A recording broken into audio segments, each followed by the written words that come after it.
Today, we attack the backlog of questions from the audience. Mia addresses the 5 kinds of customers you meet on the service drive. Christian takes a honest stab at fixing a workplace dilemma. And I find a new ringtone. I'm Chris Collins. This is Christian Lafferty. And that's what's coming up today on Service Drive Revolution.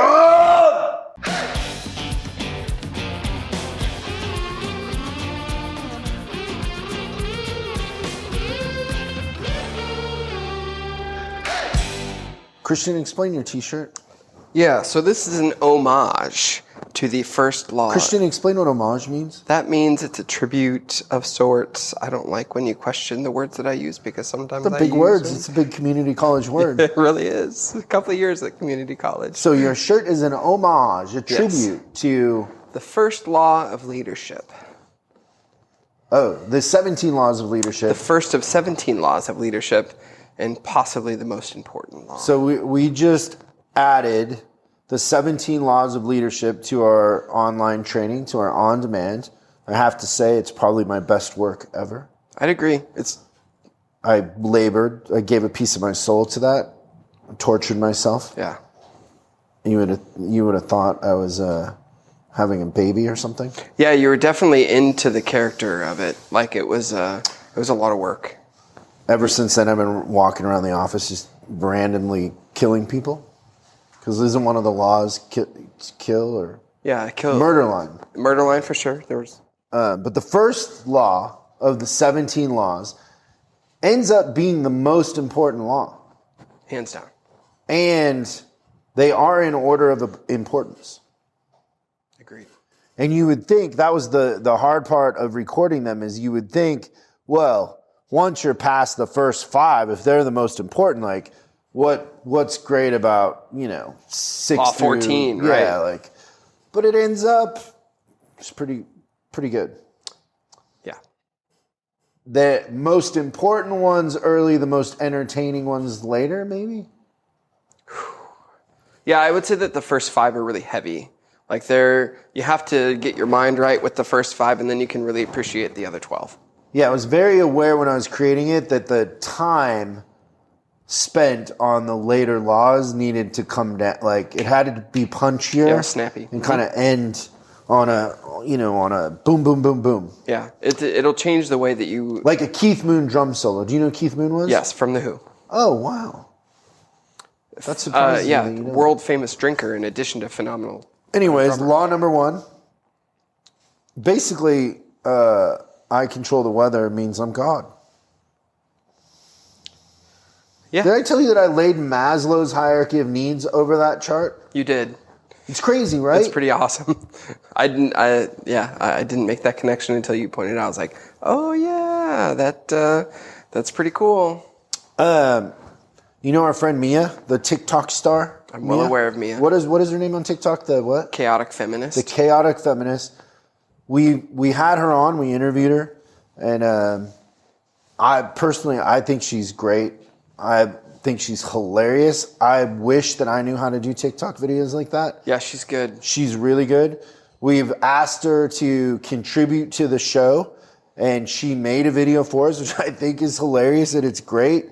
And she came up with the 5 kinds of customers you meet on the service drive.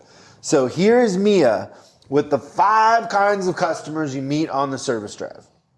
Hey guys, it's Chaotic Feminist, and this is 5 kinds of customers that you meet on the service drive. The first one, and probably most common, which is everybody's favorite, is the CEO of the Ever Since Club. If you don't know what that is, let me clarify for you. The CEO of the Ever Since Club is somebody who is going to assume that anything wrong that happens with their car after a recent repair is obviously the fault of the technician that recently worked on their car, even if it logically doesn't make any sense. For example, Hi, I came in last week and you guys did my rear brakes and now my front wipers aren't working. Hi, ever since you guys did my oil change, my tires are out of balance. You get the gist.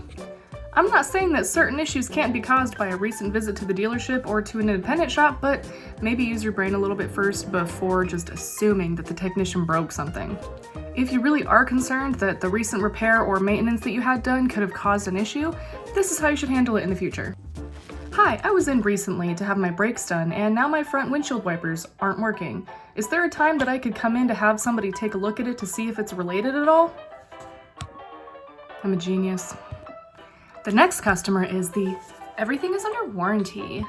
So this demographic is specifically customers that have a car that is anywhere from 0 to 3 years old. So it's most likely still under the bumper-to-bumper warranty or powertrain warranty. And because of this, they think that anything that goes wrong with their car should be covered under the manufacturer warranty. For example, Oh, my electronic power steering wires were chewed through by a rat? Well, it should be under warranty, right? Oh, you're saying that the giant rock that I ran over on the highway damaged the undercarriage of my car? That should be under warranty. My car's only a year old. Oh, I ran my car out of oil and blew up the engine? That should be under warranty, right? Alignments are under warranty, right? none of these things fall under the warranty. None of them. Manufacturer warranties do just that. They cover manufacturer defects. So that doesn't include road damage, rodent damage, or maintenance. If you break something on your car, that is your responsibility, not the manufacturer. Next, we have my absolute least favorite customer of all time. This is the elusive, I know more about cars than you do customer. Now, I'm not going to sit here and pretend that this only happens to me or it only happens to women, because I'm sure that male advisors deal with it too. But I can promise you that it happens to me a lot more often, because a lot of times men will come into the dealership and see a woman and be like, yeah, she doesn't know anything about cars. And so no matter what I tell them, they don't believe a word out of my mouth. So they're either going to come back with the, no, I know more about cars than you do bullcrap, or they're going to have somebody else verify what I'm saying. Next we have the foot tapper. This could mean it literally or figuratively. The foot tapper is a customer that literally will stand in front of you and tap their foot until their car is done because they're super impatient. Or this can include customers that want to call into the service drive once an hour to check up on the status of their car because they don't trust the dealership or the shop to get the work done in a timely manner. It's pretty much the equivalent of your kid sitting in the back seat going, Are we there yet? No. Are we there yet? No. Are we there yet? No. Are we there yet? No. I think you get the point. And last but not least, my favorite customer of all time, the rare and beautiful godsend.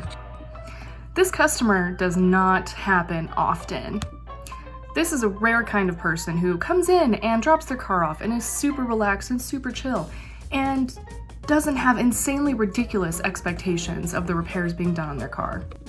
They're the ones that are really laid back and let you do your job in the time that you need to do it in. They don't constantly nag you about status updates or anything like that, and they just let you do your job, which is kind of crazy. These are also the people that don't question your skills. They don't come in and want to argue with you about your knowledge. They're the ones that just understand that my job is hard and they're just gonna let me do my thing and trust me. That's the biggest thing. They trust me and they trust the advisors that they're working with. All right, guys, if you work in the automotive industry and you can relate to this video, I hope that you enjoyed it. And that is all for today. That's a pretty good list. You also need to watch what Mia's doing because she has hundreds of thousands of followers on there. And as a manager, leader, whatever, you need to understand marketing and understand that even though TikTok might not be your thing, it is a thing and it's very powerful. And pay attention. Don't just judge it. Pay attention to why it works. It's short, it's concise, it's punchy. And Yeah, she got like 11 million views. Yeah, it's crazy. Yeah, she's got it figured out for sure. But that was a good list. I love the Ever Since customer personally. Like we've all met the Ever Since customer. I love that one. It's great. So today, we're just going to do questions and then see where that goes. But we had a bunch of questions backlogged, and we feel bad not getting to them. Understand the number is 8333 Ask SDR. That's 8333 Ask SDR. If you have a question and we play it on the show, we will send you a swag bag, hat, SDR, t-shirt, coffee mug, fun stuff like that. Maybe we'll throw in Christian's t-shirt today. Maybe. Can we do that? Can we repurpose them to our favorite question? Or we can. We have. Do you save these t-shirts? So I have every one of them, and we've sent out a couple of them. You have? Yeah. The parts hold? The Parts Hold is very popular. Parts Hold is the most requested T-shirt that we've got. We could have sold those on our website if we wanted to. And the Kanye shirts didn't do so well. I don't think most of our audience even knows who Kanye is. No, but I thought they were They great. probably think it's Kim Kardashian's husband. Yeah, exactly. Or maybe at this point, They might not even know who Kim Kardashian is. So let's go to question number uno. Hey, Chris, I started out at a dealership and I moved into the automotive aftermarket for parts. And I was there for 15 years before they moved me into sales. I have worked a lot with RLL, ATI, ShopFix Academy, Drive, as well as quite a bit of the WorldPack, WTI training on there as well. And I've always been a big follower of your system on there. So I have a question for you, and hopefully you can help me out with this. I've worked with quite a few shops, and I actually work with about 150 shops per month. One of my big things, because the company I work for is the most expensive as far as the automotive aftermarket, is that I've rebuilt the systems that we have in order to be able to deliver faster, provide better, quicker service for our shops in order to help with their efficiency, and that's always been my focus. Now, one of the big issues I run into in the Central Valley here in California, that is a price point market, and there is an idea that price is the best way to be able to build profit. Now, my question for you is, what are your ideas as far as service versus price? What is going to be more beneficial to be able to help a shop meet its goals, grow its overall gross profit? Is it going to be getting the parts faster, or is it going to be going for the cheapest price? It seems to be that there's a little bit of a shift in those ideas on there. I was just wondering what your idea on that was, or what your answer to that question would be. And the second is, do you have any information that you could send to me? Because I do honestly think that if I were to get your information out to shops in my area, that your mindset is better for the opportunity of shop growth for my shops and my accounts in this area than probably any of the other programs I'm seeing out there. So I think we've talked about this before, but I think, Apple's a good example, right? Like if Apple talked about hard drive space and RAM, they wouldn't be Apple. They're talking about lifestyle and all that. So if I was distributing parts, I would talk about the success of the shops that use me. I would talk about how I deliver parts 2 times a day, how we have, the inventory, what our fill rate is, like 85% of the time we have the part right there and you get it the same day. And then I would have workshops where I teach them how to make more money. I would, teach the advisors how to sell. I would offer a range of parts. I think a lot of times you can confuse people with a good, better, best. So if you're a parts distributor, offer 3 different versions, right? Yeah. So offer different solutions for them and confuse them, because it's not like everybody understands at a basic level that you're compromising something if it's really, really cheap. Like, I understand that if somebody calls me on my phone and they say, hey, Chris, I want to give you the new Titleist driver, but I just want you to come sit through this presentation on a timeshare. Oh, yeah. Like, I understand that the pressure, and that I would be better off buying myself that Titleist. I don't know what it costs, $500 or whatever.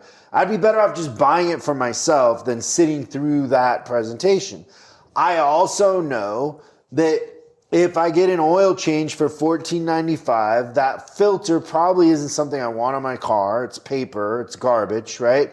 The oil they're using probably isn't the right oil for my car. It's the recycled oil, all that stuff. I just understand, like, if I go and buy luggage and I travel a lot for my career and my business, I know that maybe I save a couple $100 buying the cheap stuff.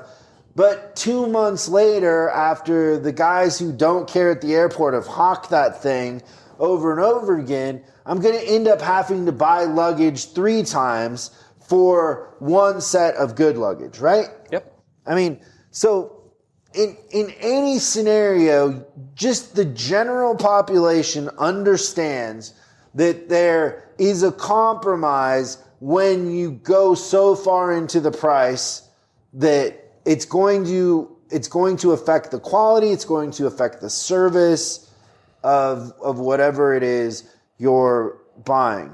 So you got to remind them of that. You got to make it about the other stuff. You have to control the narrative and make it about them being a successful service department, about them being able to collect customers because they can do it, while the vehicle is there, about the technicians being more efficient, about the software and being able to locate, all of that. So make it about their end outcome and what they want and align it with their goals, and don't make it about price, and then they won't make it about price. But I think a lot of times in our head, we have that it's just about price, but the truth of the matter is that price is being passed on to the customer. And if customers are going to decline brakes over $20, if they're going to take their vehicle, leave, and go somewhere else over $20, maybe that's not a service department you want to be selling parts to. Maybe go find the ones that aren't that desperate and help them be successful, and you'll sell more. Yeah, I think so too. The big thing to remind the clients of is that their commodity that they deal with is time, not money, in a lot of cases. And I think that's the thing, is if you provide that value to the departments that you're giving parts to, that's way better than being the cheapest in town. I would never want to compete on price for parts. Good question, Henry. Next one. Good morning, gentlemen. My name is Tate. I just wanted to say I'm a huge fan of the show. Great content. I've got some advice I'm seeking from you gentlemen. Just took a job as a service manager at a new store that our company is acquiring. It's been a family-owned store for the last several years in a really small town in Texas. Just kind of want to pick your brains on some tips or tricks on coming into a store as an outsider. I'm going to be significantly younger than everyone else there, and I'm going to be kind of thrown into a culture that's already like a tight-knit family. So what are some tips and tricks that you guys would have or try to use to kind of ease the tension of being thrown into this family type environment as a brand new service manager? Thanks in advance. That's a great question, Tate. So one thing that I would do going in is I would understand that it's going to take you 90 days to fix it. So I would spend the first 30 days just researching and figuring out what is what and who is who, and I wouldn't make a lot of moves. I wouldn't talk about changes. One thing that hurt me early on when I would go in to fix service departments is I would talk about how the pay plan is going to change, and then it paralyzes everybody. I would talk about what things that we were going to do, and all it was death by 1,000 paper cuts, because they would take one little thing that I'd said, and then they would make that the mantra of why everybody was going to leave or everybody was unhappy. So keep your lips sealed and just ask a lot of questions. Research, watch, pay attention, go through repair orders, and you can learn a lot by going through repair orders. Watch the process, ask a lot of questions. The second thing I would do is I would schedule an hour with everybody in parts and service and every manager in the whole dealership. And I would sit down with them and I would get to know them. So the first 15 minutes of that interview would be, are you married, kids, what do you like to do, your hobbies, and just make friends with them, learn about them. The rest of the interview would be about the business and how we can make the business better. Understand that when you ask questions, you can create intention. So if I ask Christian a question like about customers, so let's say I said, so what do you think about customers? That could go either way, right? Christian could be like, well, all customers are crazy. or the customers here are nuts, or this is Texas, and whatever, they'll shoot you. Whatever they say. Actually, I've heard that before. I've been told that before. Ask the questions creating the intention you want. So, Christian, how could we better serve customers?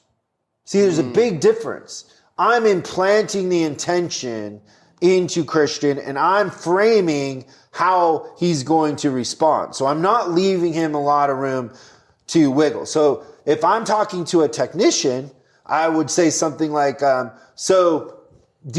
what's your process for inspecting cars for additional work? In my experience, most of the techs are going to say, I inspect every car. Truth is, they're not inspecting any cars most of the time. But that's what they're going to say. That's okay. All we're doing is just creating a relationship and a dialogue. Now, when I come back 60 days later and I put in an organized system to inspect, and the technician say, oh, well, I want to get paid to inspect cars. I said, you told me in an interview you were inspecting every car, right? So just, what you're asking and what you're framing comes into play later on, right? So then I would ask them, about how can we improve the efficiency in the shop? Now they're going to blame parts, so just, get ready to write that a bunch of times. They're going to blame the service advisors. But at the end of the day, what's important is you're listening to them. You're going to, by the end of interviewing everybody, and it's going to take you probably a week. I don't know how many employees you have going in. It's going to take you a week. You're going to know who's sleeping with who's doing what. It's going to be really hard by day 3 to even listen to what they're saying, because everybody's going to kind of say the same thing. But it's really important to them sitting with you and getting to know you and feeling like they have a say, that they got time with you. Instead of, when you're new coming in, you're in the office all the time. They know change is coming.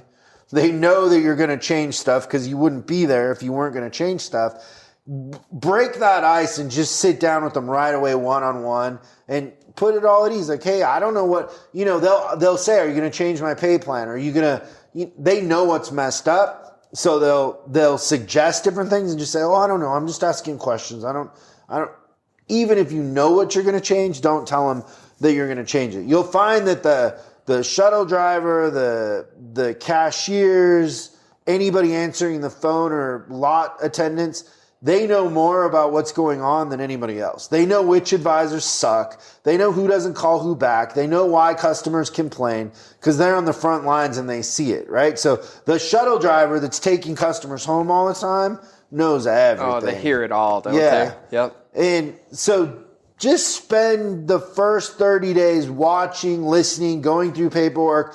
And then the next thing I would say is create your plan of what you're going to do and do it all at once. Don't do death by 1,000 paper cuts. You roll out a new pay plan. Then they're all upset about that. And then you try to get them to, inspect or sell more work. And they're sideways about their pay plan. I start gamification, pay plans, new processes. If I'm bulldozing the service drive and changing the way customers come in, it all happens at once. So they have no chance to undo any of it. So that's what I would do going in. I think another thing too is enlist some of the more influential people. Once you've done your research and you kind of know who's influential and who the natural leaders are, pull them aside, take them to lunch, maybe invite them out to dinner with their spouse and really get to know them and enlist their help and become their friend. Don't just make it a, boss employee type thing. And, say, hey, we should be different. We should take better care of customers. We could really, do something special here and enlist them and tell them how important they are to the process and how they're the future leaders. You'll get a lot of buy-in by investing energy and time in the people that are natural leaders there. Yeah, and getting them to buy in, the other people just follow, and then you don't have to put as much energy into it. Yeah. It's actually just especially a more in the efficient shop. Yep, it's just a more efficient way to do it. And they're usually good people. They just are misguided or they've been misled. And don't assume that the shop foreman's the leader. Yeah. And a lot of times you'll find out that there's someone else that's actually the leader of the shop, and it's not always the dedicated shop foreman type either. It's always really interesting to meet their spouses. Like, that's a secret weapon in a lot of cases. Yeah, because then you got a trump card over him. Not only a trump card, but you just kind of know, like, what's going on, you know? Somebody's different in front of their spouse. Good question, though. Thanks so much, Tate. Thanks for listening. Hey, Chris. My name is Logan. I work at a Honda dealership in South Carolina. And I have a question of ethics and responsibility. I work with 2 other service riders, and one in particular, she's a female, and she picks and chooses what she wants to ride up, and she has her schedule kind of pre-planned for her throughout the day. And I think the service manager, is in on it. She avoids riding up walk-ins, and she picks and chooses, again, what she wants to ride up. I think it's unfair. Me, I answer the phone. I ride up anything that comes in, and because any opportunity, I don't want opportunity to be missed, so to speak. But I realize she'll also go in behind my back and take work orders that I have previously recommended that should be given to me. And I'll, call her out, and she'll just get real mad and defensive. And I'll also go to the service manager about it, too, as well. And he'll just, just blow it off like it's no big deal. So I just need to know, what do I need to do or say. I've already, spoke up my mind and kind of fend for myself. But I feel like when I do that, I'm like the laughing stock of the service drive. Like I'm just a crybaby or whatever. So I don't know how to handle it or what do I need to do. Because I feel like, I leave no stone unturned when it comes to customers. But yeah, if you can just let me know. And thanks a lot for letting me talk on Service Drive Revolution. Okay, Logan, that's a great question. Very fun. You want to take a stab at this, or you want me to take a stab at it? I'd like to stab this. First off, it's just a sign, right? People are starting to get really annoying, right? Because I'm at the grocery store the other day, and here I am worried about poor Logan. You're segueing into a grocery store joke? Yeah, Logan's going to have to wait. You're right? at the grocery store. So I'm at the checkout, and this guy, he's trying to be polite, but what an idiot. He says, "Sir, would you like your milk in a bag?" And I'm like, "No, leave it in the carton." Idiot. All right, Logan. So seriously, there's a couple of things here, and I'm probably going to say a couple of things that I'm not trying to offend you. What I'm trying to do is be honest and give you an opportunity to make the best out of this situation. Okay. So the first thing is that I would absolutely embrace if I was working next to someone that didn't take walk-ins, because that means that those are free customers for me to collect. Okay. The second thing I would tell you is if you're losing your work and she's taking your 90-day-old ROs that have recommendations on it, then they weren't really your customers to begin with, because the only way that people should be coming back is to see you. So what I would say is if you've got recommendations and you're not setting a follow-up appointment, you're leaving yourself open to that. And the thing I would say is assume that if you don't take the best care of your customers, that your coworker is going to take them from you. Okay? And I think that that's the best way to approach it, because if there's something out there that says you don't do the best job possible, you're going to lose them. It's going to encourage you to actually put your best foot forward with every customer. So I think I would say is embrace that if you lose the customers to her, they weren't yours to begin with. And if she's not taking fresh walk-ins, that means that your body of work just gets better. So that's kind of my take on that. But I understand. I've seen that before where you start to kind of see that there's favorites on the service drive and stuff. But everything that I heard was that you've got some opportunity if you just look at it a little bit differently. Yeah. So it's perspective, right? Yes. So if you gave me a choice, Logan, of would I rather work next to advisors that didn't cherry pick or did cherry pick, I would pick advisors that cherry pick all day long. Because here's the thing. If you're collecting customers, that means that every customer you touch is a potential key thrower in the future. You don't care if it's a brand new car with 10 miles on it or if it's got 150,000 miles on it and barely made it in the drive. And most of the time when you cherry pick, you cost yourself so many sales. So just think about the fact that a lot of times the cars that you think are ideal that have 150,000 miles on it and broke down, they actually never end up getting fixed because the value of the car doesn't exceed the cost to repair it, right?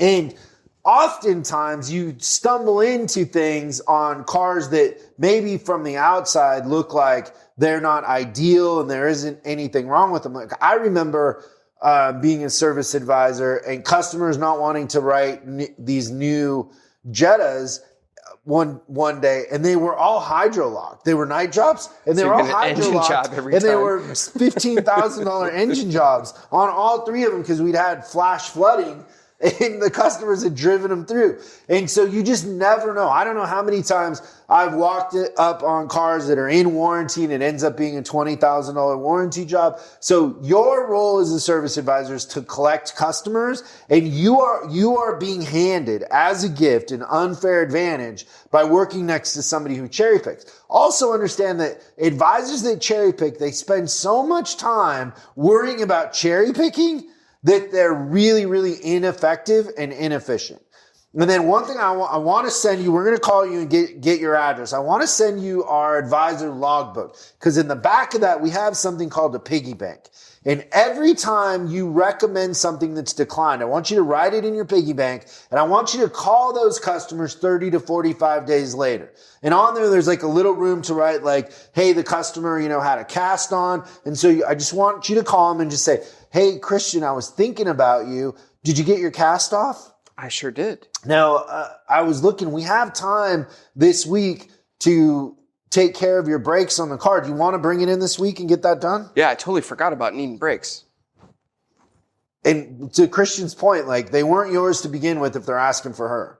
Like, now if she's going in and changing the advisor number after the fact, that's cool. I would just keep evidence of that, and I would go to the service manager and I'd be like, hey, does she have naked pictures of you? Because this isn't ethical.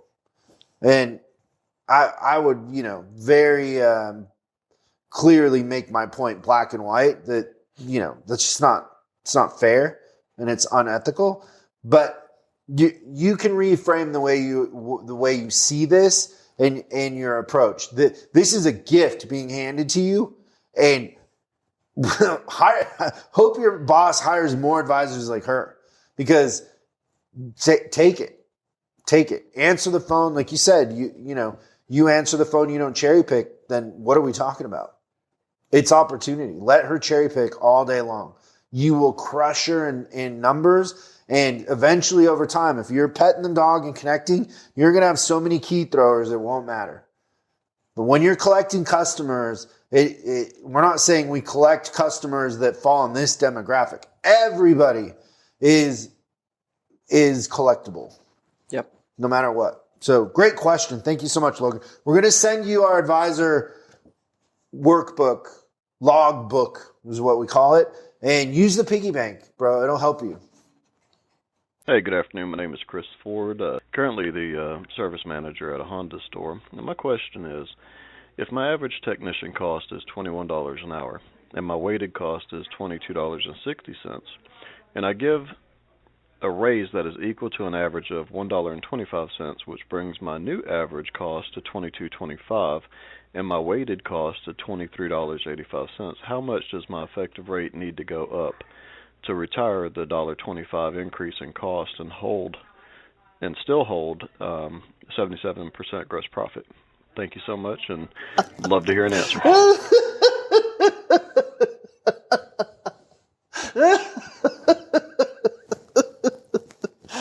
Oh my gosh. Why? I don't think you take that one, Christian. First of all, why does that even matter? I don't know. I don't understand. I don't even really know. Like, maybe I'm just not good enough in this business. I don't even know. I've never even heard like weighted tech average before, man. I'll tell you what, Chris, dumb. you are way smarter than I am when it comes to numbers. I felt like that was that algebra question. Like, if a train leaves Dallas going 60 miles an hour, and if a bus leaves, Los Angeles going 15 miles an hour, will they ever hit each other? Like, that was crazy. My ADD kicked in right away. I did catch that the average tech was $21 an hour. But you know what I would love to do, Mr. Ford, is have you on the show and you can explain to us what you're talking about. I would say that the punchline to this is that there's no connection between your effective labor rate and your cost of labor. So you can make, if you are good at pricing strategies and selling, you can make your effective labor rate whatever you want in 77. Why not 82? It's got to be 77. Why? 82 is too much. Not doing it. I love that question so much. I want that to be my ringtone on my phone. Is there a way for me to And everyone's everyone's gonna be mad. Like, why is it taking him so long to answer? Can you play that again? No. Yeah, play it again. Imagine every time I get a text, if this comes up. Oh my goodness. If my average technician... So right there, that's where I want to start it. So stop it. Can you start it right at the, that's my ringtone. If my average, every time I get a text, that's what I want to hear. Awesome. Oh my God, that was the greatest. Holy cow. Oh, is that all the questions? That's so fun. Let's try to have Mr. Ford on. I'd love to talk to him. He sounds like a genius. So I think there might be a math problem there for us to learn from, for sure. I didn't... He can educate us. I'm ready to learn. I don't know that I want to know, but... It'll be something we don't know. That's for sure. I wrote so many numbers down. That's so funny.